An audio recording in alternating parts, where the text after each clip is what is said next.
This story is about a greedy sweet vendor.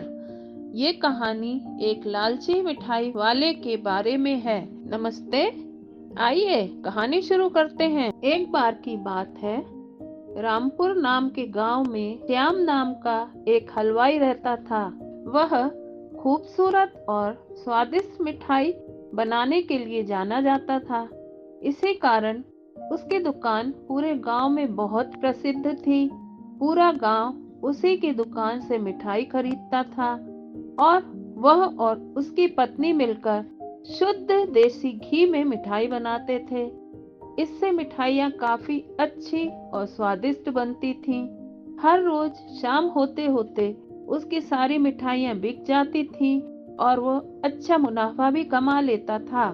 मिठाइयों से जैसे ही आमदनी बढ़ने लगी, श्याम के मन में और पैसा कमाने का लालच आने लगा। अपने इसी लालच के चलते उसे एक तरकीब सूझी। वह शहर गया और वहां से 2 चुंबक के टुकड़े लेकर आ गया।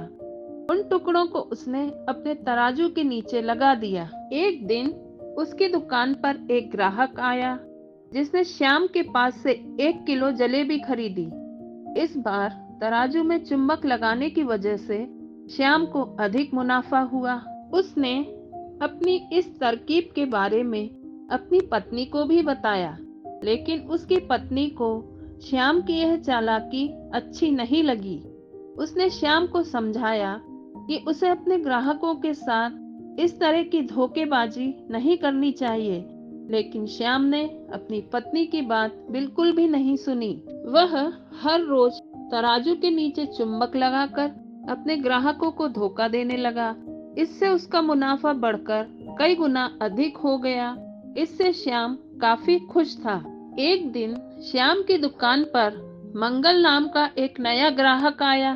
उसने श्याम से 2 किलो जलेबी खरीदी।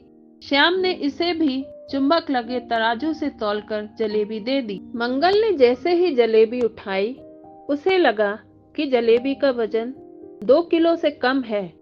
उसने अपना शक दूर करने के लिए श्याम से दोबारा से जलेबी को तौलने के लिए कहा। मंगल की बात सुनकर श्याम को गुस्सा आ गया।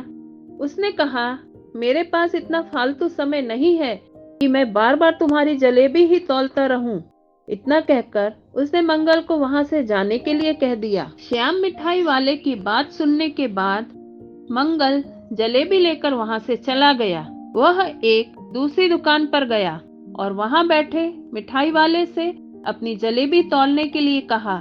जब दूसरे दुकानदार ने जलेबी तौली तो जलेबी सिर्फ 1.5 किलो ही निकली। अब उसका शक यकीन में बदल गया था। उसे पता चल गया था कि श्याम मिठाई वाले के तराजू में जरूर कुछ गड़बड़ है। अब उसने तराजू की गड़बड़ को सबके सामने लाने के लिए खुद एक तराजू खरीद लिया और उसे ले जाकर श्याम मिठाई वाले के दुकान के पास ही रख दिया। फिर मंगल ने सभी गांव के लोगों को वहां पर इकट्ठा किया। जैसे ही लोगों की थोड़ी भीड़ बढ़ने लगी तो उसने गांव के लोगों को कहा कि आज मैं आप सभी लोगों को एक जादू दिखाऊंगा। यह जादू देखने के लिए बस आप लोगों को श्याम मिठाई वाले से खरीदा गया सामान एक बार इस तराजू में तौलना होगा।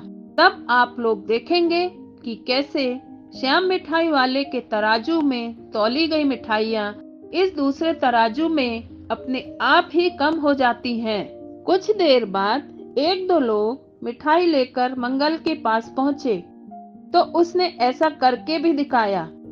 इसके बाद श्याम की दुकान से जिसने भी मिठाई खरीदी थी, सभी ने मंगल के तराजू में तौल कर देखा तो सबकी मिठाइयाँ 250 ग्राम से लेकर आधा किलो तक कम निकली।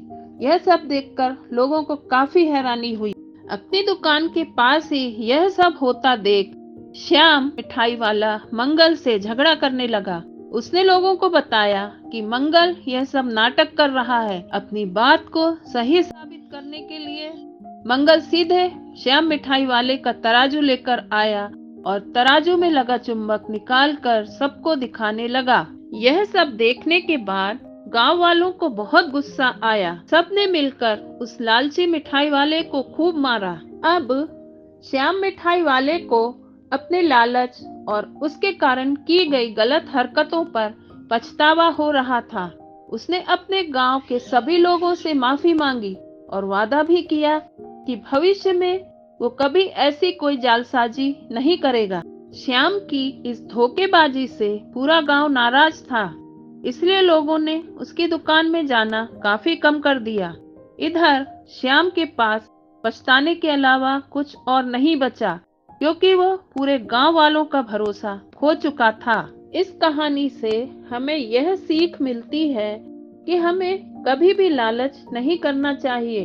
हमेशा ईमानदारी के साथ अपना काम करने से ही इंसान का नाम होता है।